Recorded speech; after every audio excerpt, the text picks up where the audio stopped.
Now, when I was growing up, it was somewhat difficult for an adolescent male to view pornography. You either had to find your father's stash of Playboy magazines, or if one of your friends found their father's stash. And since my father never bought those kinds of magazines, and growing up I essentially had no friends, my experiences of pornography was when I would find the occasional Playboy magazine in a ditch somewhere. Yet not so anymore, thanks to modern technology such as smartphones.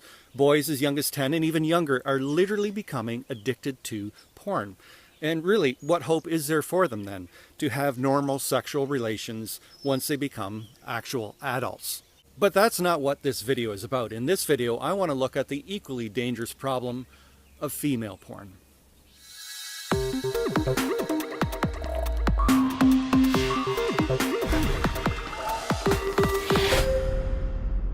Hey everyone, this is Mark Leeming from Segue to Reason, where you can learn right now things that have often taken me many years to learn myself. Now, when it comes to vice, male vice is seen often as worse than female vice, and I think it's because male vice tends to be more crass and in your face. For example, if after 22 years of marriage I no longer felt that my wife's aging physical appearance was appealing to me, and so I ditched her for a young, hot, 25-year-old Swedish blonde, well, that would be considered a very low thing to do. But if my wife felt that I was no longer meeting her emotional needs, and so she ran off with a tall, dark, and handsome French artist named Pierre, well, that's not considered quite so bad, is it? Yet both scenarios would be equally wrong, and so it is when it comes to male and female pornography. Now, I should clarify what I mean by female pornography. I'm not thinking of women sitting around watching images of naked men. I mean for years, and I mean years, producers of pornography have been attempting to entice women to do just that with very limited success. And that's because women are very different from men in this area.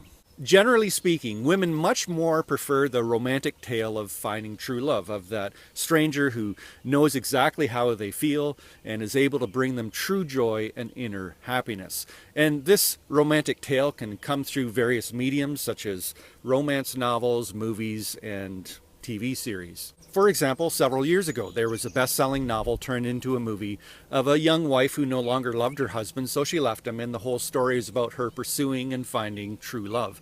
And this story was glorified on women talk shows. But imagine the outrage if a man wrote a story of a young husband whose wife pulled the pin on the old fat grenade, and so he left her, and the whole story revolved around him chasing as many young, beautiful women as possible. Somehow I don't think that most women would find that story as glamorous as the first one. Now I realize many women watching this video will be thinking, come on, I know that what I'm watching and reading is just fictional.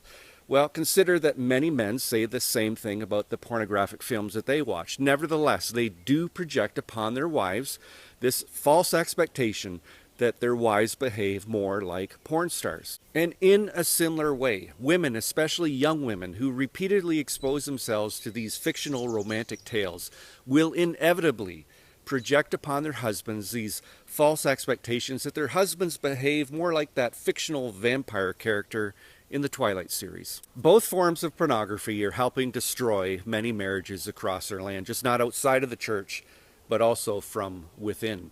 And it's time from the pulpit that we hear more not only about the effects of male pornography, but also the female version as well.